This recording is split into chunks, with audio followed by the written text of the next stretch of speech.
नमस्कार। अभी 3 दिन पहले पाकिस्तान के असेंबली के पूर्व स्पीकर और इमरान खान सरकार में वर्तमान में एक मंत्री, मेरा ख्याल है उनका नाम फवाद चौधरी है, इन दोनों ने पाकिस्तानी असेंबली में 2 अलग अलग बयान दिए और ये दोनों बयान भारत को मजबूत दिखाने वाले बयान थे। पाकिस्तान की स्थिति डामाडोल है ये निरूपित करने वाले बयान थे। पहला बयान पूर्व स्पीकर का आया। पूर्व स्पीकर ने असेंबली को बताया कि साहब, जब अभिनंदन को छोड़ने की बात चल रही थी उस वक़्त जो पाकिस्तान के विदेश मंत्री हैं उनके चेहरे की हवाइयाँ उड़ रही थी, पैर काँप रहे थे, पेशानी पर पसीना की बूंदें थी। उन्होंने बाजवा जो पाकिस्तानी आर्मी के चीफ हैं उनके बारे में ये कहा कि उनके भी पाँव काँप रहे थे और उनको डर था कि रात 9 बजे के आसपास अगर अभिनंदन को नहीं छोड़ा गया तो भारत हो सकता है पाकिस्तान के ऊपर में हमला कर दे, और अगर ये हमला होता है तो पाकिस्तान की स्थिति बहुत ज़्यादा ख़राब हो जाएगी, क्योंकि हमारे पास उस वक़्त में लड़ने के लिए न तो नैतिक साहस था और न ही ज़रूरी साजो सामान। इन 2 मुद्दों को लेकर के पाकिस्तान की असेंबली में जो हुआ वो तो हुआ, पर कल लौह पुरुष सरदार वल्लभ भाई पटेल का जन्मदिन था और स्टैचू ऑफ यूनिटी के सामने परेड की समीक्षा करने के बाद प्रधानमंत्री नरेंद्र मोदी ने जिन शब्दों का इस्तेमाल किया और जिस तरीके से दांत भींच कर उन्होंने अपनी बातें कही, उसमें ठीक है कि भारत की संप्रभुता और हमारा लोकतंत्र अक्षुण्ण रहे, इसके लिए हर कोई काम करता है। कांग्रेस की गलती क्या थी? कांग्रेस की गलती ये थी कि साहब, सर्जिकल स्ट्राइक आपने किया है, इसका हमको आप सबूत दीजिए। ये अरविंद केजरीवाल ने भी डिमांड की थी। इसके अलावे जो एयर स्ट्राइक किया गया था उसको लेकर के भी कांग्रेस ने सवाल खड़ा किया था। आप अगर देखें तो पुलवामा में जो हमला हुआ इसको लेकर के भी फवाद चौधरी ने कहा कि यस, हम लोगों ने पुलवामा में हमला करवाया था, ये बहुत ही कामयाब रहा था और इमरान खान की सरकार इसके लिए बधाई का पात्र है। इन चीज़ों को लेकर के जो इंटरनल पॉलिटिक्स इंडिया में चली वो तो चली ही। आप जेपी नड्डा को याद कीजिए, जेपी नड्डा ने थोड़ा गंभीर हो करके कहा था कि साहब, ये जो सारी चीज़ें चल रही हैं इसको राहुल गांधी को समझना चाहिए। हालांकि उन्होंने राहुल गांधी का नाम नहीं लिया, उन्होंने शहजादे शब्द का इस्तेमाल किया, शहजादे। और उनका ये कहना था कि भाई, आप भारत में रहते हैं, भारत के जन्मे हैं, लेकिन भारत पर तो आपको भरोसा नहीं है, आपको सबसे ज़्यादा भरोसा पाकिस्तान के ऊपर है। तो चलिए, आपने भारत की नहीं सुनी, आप कम से कम पाकिस्तान की तो सुन लीजिए। पाकिस्तान के जो मंत्री हैं वो कह रहे हैं कि पुलवामा का अटैक हमने करवाया था। पाकिस्तान के जो पूर्व स्पीकर हैं असेंबली के, वो कह रहे हैं कि जब ऑपरेशन चल रहा था और अभिनंदन को रिहा करने की बात चल रही थी, उस वक़्त में बाजवा और विदेश मंत्री इन दोनों के होश फाख्ता थे। तो आप कम से कम सोच समझ करके तो बोला कीजिए।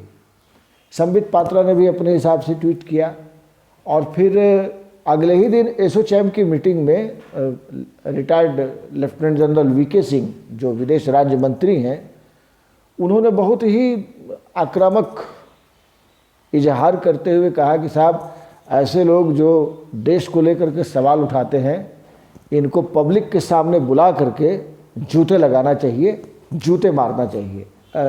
ये कहीं से ठीक नहीं था, लेकिन चलिए, आप सत्ता में हैं, आपके पास बोलने के लिए मुंह है, आप कुछ भी बोलिए, कोई दिक्कत नहीं है। राहुल गांधी को भी जो मन में आया उन्होंने बक दिया, इनके मन में भी जो आया इन्होंने भी बक दिया। ये दोनों बकने की श्रेणी में है, माफ़ कीजिएगा। मोदी जी बके नहीं, मोदी जी ने बोला। मोदी जी का बोलना समझ में आता है, इसलिए भी समझ में आता है कि जिस स्ट्राइक की वो मॉनिटरिंग कर रहे थे सारी रात, और जब तक वो कंप्लीट ना हो गया तब तक वो जगे रहे। उसके बाद जब वो सारा कुछ सक्सेसफुल हो गया, उसके वीडियो वगैरह भी जारी किए गए, और फिर जब कांग्रेस उनसे सवाल पूछती है कि साहब, कोई एविडेंस दीजिए आप, तो स्वाभाविक है किसी का भी मूड खराब हो जाएगा। ऐसे ही पुलवामा में जो हमला हुआ, पुलवामा हमले का विरोध दर्ज कराते हुए और रिवेंज लेते हुए जो हमारे सीआरपीएफ के 40 जवान शहीद हुए थे, उनकी शहादत का बदला लेने के लिए जब हम लोगों ने एयर स्ट्राइक किया, उस पर भी कांग्रेस ने सवाल खड़ा किए। ये बिल्कुल गलत था, सवाल खड़ा नहीं करना चाहिए था। अरविंद केजरीवाल ने भी गलती की, राहुल गांधी ने भी गलती की। आप कांग्रेस और आम आदमी पार्टी का नाम ले सकते हैं, लेकिन आप गौर से देखिए तो ये टाइमिंग बहुत कुछ कहती है। टाइमिंग क्या कहती है साहब? जिस घटनाक्रम को घटे 1.5 से 2 साल का वक्त लगभग पूरा होने जा रहा है, उसका जिन्न एकाएक पाकिस्तानी असेंबली से कैसे निकल रहा है। माने पुलवामा की घटना आज की तो घटना है नहीं 2020 की, ये 2019 की बात है। अब 2019 में पुलवामा की घटना होती है और 2020 में जब आप बिहार चुनाव में चल रहे हैं, आने वाले दिनों में बंगाल का चुनाव है, पश्चिम बंगाल का चुनाव है, वहाँ पे इन मुद्दों को आप उठा रहे हैं, और न सिर्फ उठा रहे हैं बल्कि पूरी तरह उठा रहे हैं। ये मेरे समझ में नहीं आ रहा है।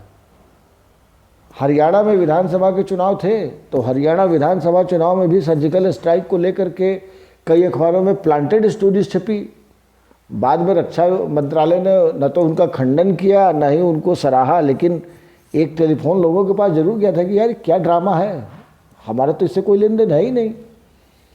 तो मुझे नहीं मालूम कि इसके पीछे का असली मकसद क्या है, लेकिन छोटी सी जो मेरी पॉलिटिकल समझ कहती है वो ये है कि बिहार, पर्टिकुलरली बिहार की बात कर रहा हूँ, बिहार में राजग ने जिस बंदे को, नीतीश कुमार को अपना चीफ मिनिस्टर पोस्ट का कैंडिडेट बनाया है, उनके लिए सब कुछ ठीक नहीं है। पहले चरण का चुनाव मतदान वहाँ हो चुका है, दूसरे और तीसरे का बचता है। आज जब आप इन चीज़ों को सुन लेंगे तो थोड़ी देर के बाद आपको प्रधानमंत्री नरेंद्र मोदी सेकेंड राउंड के चुनाव में प्रचार में आज वो उतर रहे हैं। तो मैं दावा तो नहीं कर सकता, पर जो मैंने समझा है, जो मैंने गुना है, जो मैंने एनालाइज किया है, वो ये है कि आज प्रधानमंत्री नरेंद्र मोदी जो 3-4 जगहों पर सभाएं करने वाले हैं, हो सकता है बहुत ज़्यादा संभावना है इसमें surgical strike, air strike, Pulwama, देशभक्ति, कांग्रेस का बयान, कांग्रेस की बयानबाजी, इन सारी चीज़ों को लेकर के एक कॉकटेल बनेगा। और यकीन जानिए हो सकता है कि आज के बाद बिहार का जो चुनाव है वो दूसरे रास्ते पर चला जाए, क्योंकि केसरिया रंग भारतीय जनता पार्टी को बहुत पसंद है, प्रधानमंत्री नरेंद्र मोदी को बहुत पसंद है, और राष्ट्रवाद तो साहब किसी का कॉपीराइट है। तो वहाँ पर बिहार में जो एक्चुअल प्रॉब्लम है, एक्चुअल प्रॉब्लम की ओर किसी का ध्यान नहीं जाएगा, क्योंकि सबको मालूम है कि वहाँ पर जीरो है। 15 साल में आपने क्या क्या नहीं किया, ये टीवी डिबेट्स पे और बाकी चीज़ों पर जा करके आपको पता नहीं चलेगा, फाइंडिंग्स आपकी नहीं हो सकती, जो भी होगी गलत होगी। 15 साल में बिहार कितना आगे बढ़ा है, इसको अगर आप समझना चाहते हैं तो आपको बिहार जाना पड़ेगा। बीइंग ए बिहारी, मुझे मालूम है कि 15 साल में क्या हुआ। असल में पिछले 10 साल में कुछ भी नहीं हुआ, छोटी छोटी चीज़ें सामने आती रही ताकि आप अखबार में सुर्खियाँ पाते रहे, आपका एक मानस बनता रहे। लेकिन शुरुआत का जो 5 साल था इन 15 वर्षों में, उसमें निश्चित तौर पर काम हुआ था, बहुत शानदार काम हुआ था।